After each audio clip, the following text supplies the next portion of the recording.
बढ़कर विपत्तियों पर छाजा, मेरे किशोर मेरे ताजा, जीवन के रस छन जाने दे, तन को पत्थर बन जाने दे, तू स्वयं तेज भयकारी है, क्या कर सकती तेरी चिंगारी है। जी हाँ प्यारे बच्चों, नमस्कार, मैं दिशांत आप सभी का लक्ष्य क्लासेस के यूट्यूब चैनल पे फिर से एक बार मैं स्वागत करता हूं। प्यारे बच्चे, रोजाना 8 बजे आने वाली क्लास की श्रृंखला में आज हमारी एक और अर्थात 10वीं क्लास है।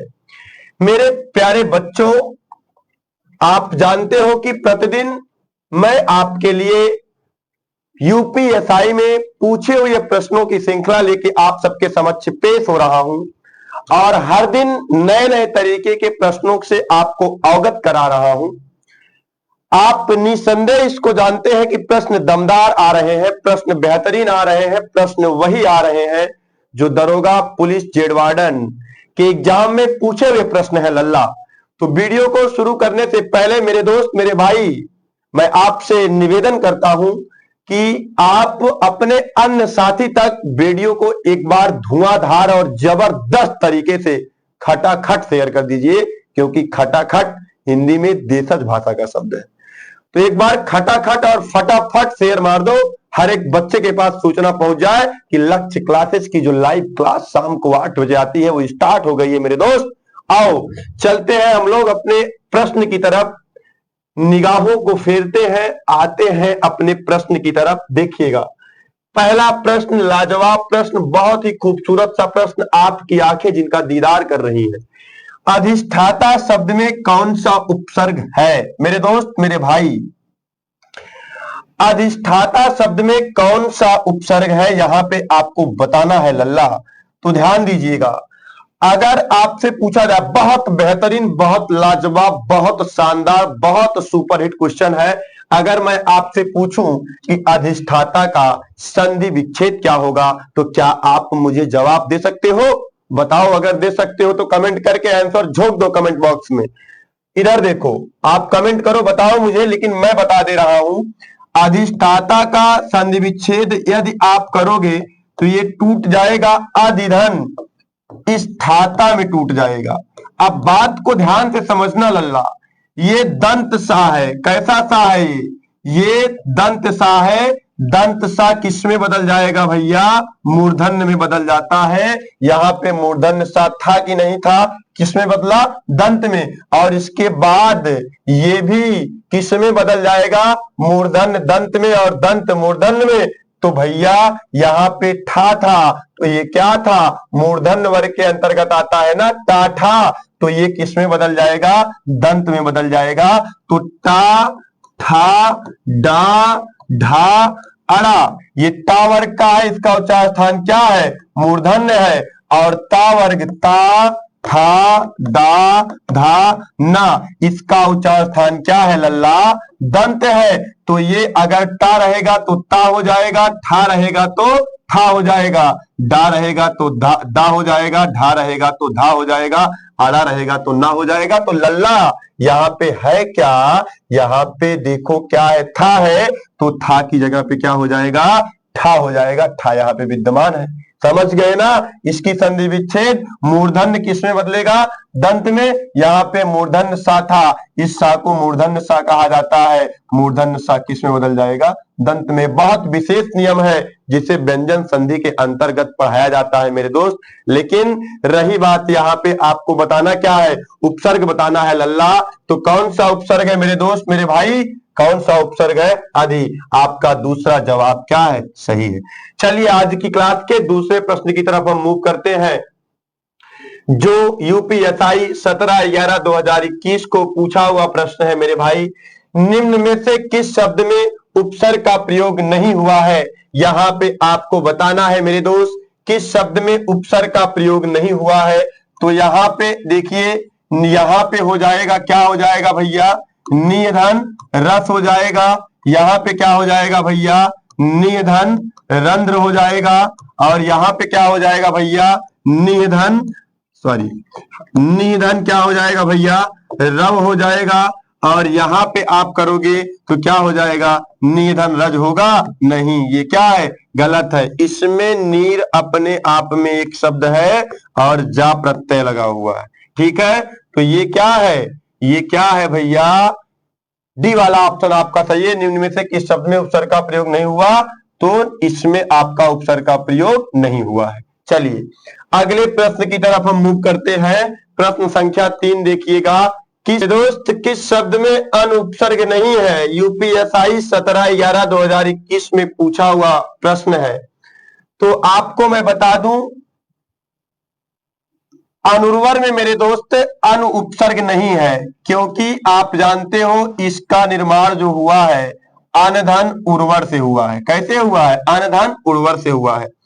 और इसमें भी अनुपसर्ग है और इसमें भी आप जानते हो अनुपसर्ग है, क्योंकि ये देखिए आपका दीर्घ संधि का उदाहरण है, इसको तोड़ोगे तो अनु में टूट जाएगा आपका। ठीक, अन्वेषण, आपसे पूछा जाए कि अन्वेषण में कौन सा उपसर्ग है, तो मेरे भाई अगर या और वा से पहले आधा अक्षर मतलब यड़ संधि, तो इसको जब आप तोड़ोगे तो ये टूट जाएगा अनुधन। व में लगे हुए स्वर से अगले पद का आरंभ करेंगे, एषण में टूट जाएगा। तो यहां पर भी है, यहां पर भी है और यहां पर तो है ही और यहां नहीं है। तो पहला ऑप्शन आपका क्या है, सही है। चलिएगा आज की क्लास के अगले प्रश्न की तरफ मूव करते हैं मेरे दोस्त। तो लिखा गया है आजीवन, आजीवन शब्द में कौन सा उपसर्ग है। वन तो होगा नहीं लल्ला, क्योंकि वन तो आखिरी में लिखा गया, आखिरी में तो प्रत्यय होता है ना। हाँ, आजी तो होगा नहीं, आजी तो होगा नहीं, कदापि नहीं होगा। जीवन भी नहीं होगा, होगा क्या, आ उपसर्ग लगा हुआ है। कौन सा उपसर्ग है, आ उपसर्ग है। और अगर आपसे पूछा जाए कि आजीवन शब्द में कौन सा समास है, तो आप मुझे कमेंट के माध्यम से बताइए कि आजीवन शब्द में कौन सा समास है। कमेंट के माध्यम से आप इसका जवाब मुझे जरूर दीजिएगा। अगले प्रश्न पे आइएगा, प्रश्न संख्या 5 देखिएगा।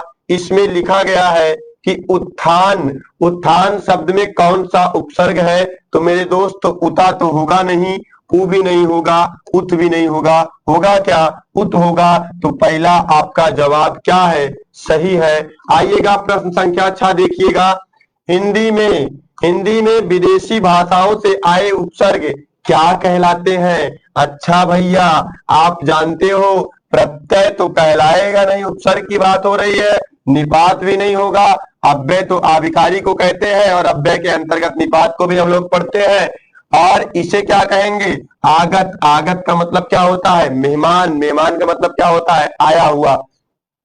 तो हिंदी भाषा में विदेशी भाषाओं से आए उपसर्ग क्या कहलाते हैं भैया, आगत उपसर्ग कहलाते हैं। यहीं पे एक बात और मैं आपको बता दूं, अगर आपसे पूछा जाए आगत स्वर, क्या पूछा जाए, आगत स्वर, या आपसे पूछा जाए कि मेहमान स्वर की संख्या कितनी है, तो आप जवाब दोगे 1।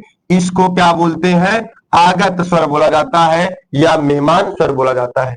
चलिए मेरे दोस्त आज की क्लास के अगले प्रश्न की तरफ हम चलते हैं। दे दो जवाब बेटे, दे दो जवाब लेटे लेटे। आ जाओ फटाक से अगले प्रश्न की तरफ चलते हैं। प्रश्न संख्या 7 देखिएगा, जवाब दीजिए। बढ़िया रात हो गई है, आराम से आप पढ़ रहे हैं और बेहतरीन प्रश्नों को आप देख रहे हैं और यसाई में आए हुए प्रश्नों की आप सॉल्विंग कर रहे हैं। तो अब आपका भी फर्ज बनता है कि खटाखट आप जवाब अपना कमेंट बॉक्स में डालते रहिए और मेरे भाई वीडियो को एक बार जबरदस्त तरीके से शेयर कर दीजिए मेरे दोस्त। आइएगा, किस शब्द में उपसर्ग नहीं है, आपको बताना है किस शब्द में उपसर्ग नहीं है।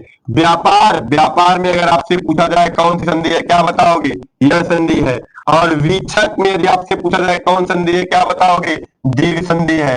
और यहां पे देखिएगा विरासत, तो भैया विरासत एक ऐसा शब्द है जिसमें उपसर्ग नहीं है। विरासत अपने आप में मूल शब्द है। व्यापार में भी उपसर्ग है, वीक्षक में भी वी उपसर्ग है और विकल में भी कौन सा उपसर्ग है, वी उपसर्ग है। चलिएगा आज की क्लास के अगले प्रश्न की तरफ हम मूव करते हैं। प्रश्न संख्या 8 देखिएगा। इनमें से कौन सा उपसर्ग अरबी फारसी का है, ये आपको बताना है। भर, भर तो होगा नहीं, उप भी नहीं होगा और कु भी नहीं होगा, होगा क्या, गैर। गैर किस भाषा का उपसर्ग है भैया, अरबी और फारसी भाषा का उपसर्ग है। चलिएगा आज की क्लास के अगले प्रश्न की तरफ हम मूव करते हैं। लिखा गया है मेरे दोस्त, क्या लिखा गया है भाई, बने रहिएगा मेरे साथ मेरे दोस्त। क्या लिखा गया है, प्रश्न संख्या हम लोग कर रहे हैं कौन सा बताइएगा। हमें लगता है मेरे दोस्त प्रश्न संख्या हम कर रहे थे 10। क्या कर रहे थे? 10 नहीं 9 कर रहे थे। परिवर्तन कामा परिवार में उपसर्ग है, परिवर्तन कामा परिवार में उपसर्ग है, यहां आपको जवाब देना है।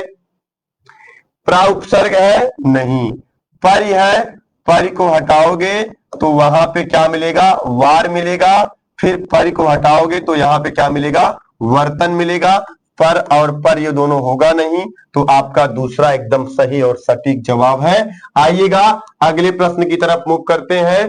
प्रत्येक शब्द में उपसर्ग है, तो मेरे दोस्त प्रत्येक का जब संधि विच्छेद आप करोगे तो टूट जाएगा प्रतिधन।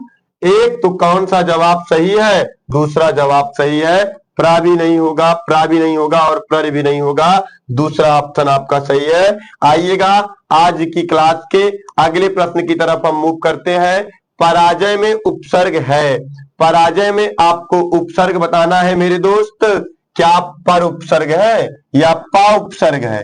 पा को अलग करोगे तो बचेगा क्या? राजय बच जाएगा, इसका कोई अर्थ ही नहीं निकलेगा। और पर को अलग करोगे तो फिर क्या बच जाएगा? आजय बच जाएगा, इसका भी कोई अर्थ ही नहीं निकलेगा। और फिर परा को अलग करोगे तो क्या मिल जाएगा? परा को अलग करोगे तो जय मिल जाएगा। ये मूल शब्द है। परा क्या है लल्ला? उपसर्ग है। कौन सा जवाब सही है? तीसरा सही है, जबकि चौथा क्या है? गलत है। चलिएगा अगले प्रश्न की तरफ मूव करते हैं। प्रश्न संख्या 12। निर्गुण शब्द में उपसर्ग है, निर्गुण शब्द में उपसर्ग बताना है। ये तो कदापि नहीं होगा और नी भी नहीं होगा और ये भी नहीं होगा। होगा क्या? निरुपसर्ग है। चलिएगा अगले प्रश्न की तरफ हम मूव करते हैं। प्रश्न संख्या 13 देखिएगा। अनु उपसर्ग से बना शब्द है। अनुचर, अनुपमा, अंतर, अनुत्तर, अनु उपसर्ग से बना शब्द है, यही आपको बताना है। देखिएगा अनुचर, अनुचर जो है अनु उपसर्ग से बना हुआ है। अनुधन चर हो जाएगा। अनुपमा तो भैया अगर आप अनु हटा दोगे तो पमा बच जाएगा, या तो बड़ा उपमांतरा होता, लेकिन ये तो क्या है भैया? गलत है आपका। अंतर में भी अनु उपसर्ग नहीं है और अनुत्तर में भी अनु उपसर्ग नहीं है, क्योंकि अगर यहीं पे आपका अनुत्तर होता, अगर ना पे बड़ा उपमांतरा होता, दीर्घ संधि होती, तो ये आपका टूट जाता अनुदान उत्तर में, तब तो हो सकता था, लेकिन यहां पर भी नहीं है। कौन सा जवाब सही है? पहला जवाब सही है। चलिएगा मेरे दोस्त, मेरे भाई, वीडियो को एक बार शेयर कर दो यार, अपने और साथी तक मेरी बात पहुंचा दो कि यूपीएसआई की क्लास चल रही है। शाम को 8 बजे रोजाना चलने वाली क्लास दिशांत सर की क्लास आ गई है, आ जाओ फटाफट।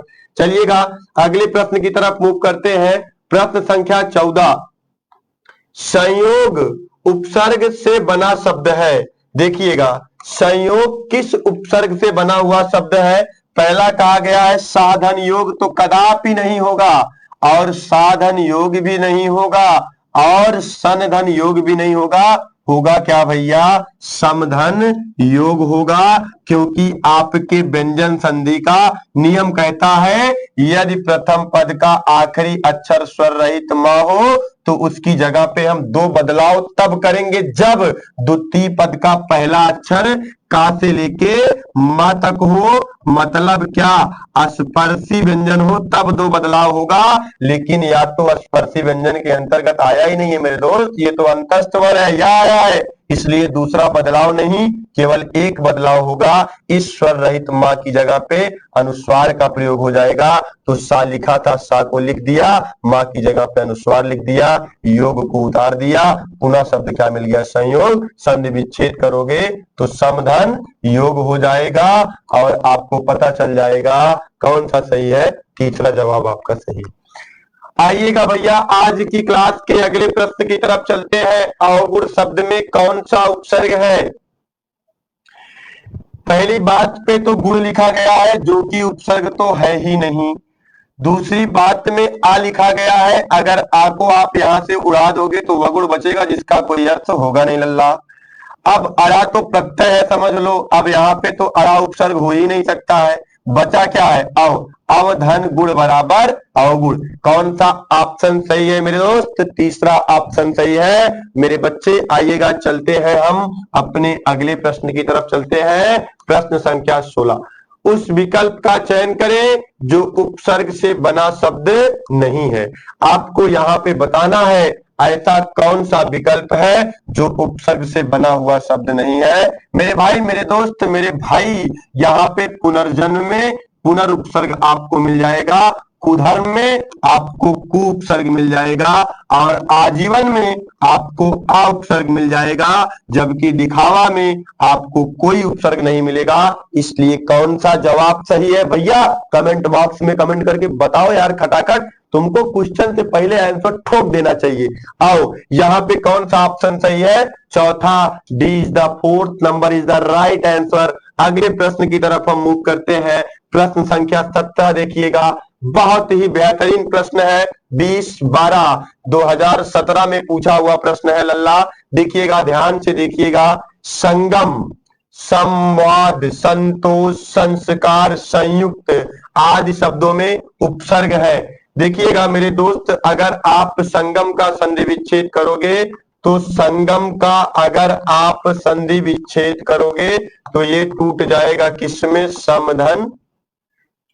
अगर आप संगम का संधि विच्छेद करोगे तो ये टूट जाएगा किसमें भैया? समधन गम में टूट जाएगा। कौन सा उपसर्ग मिला? सम। चलो पहला तो सही है। संवाद को अगर आप तोड़ोगे मेरे दोस्त तो संवाद आपका टूट जाएगा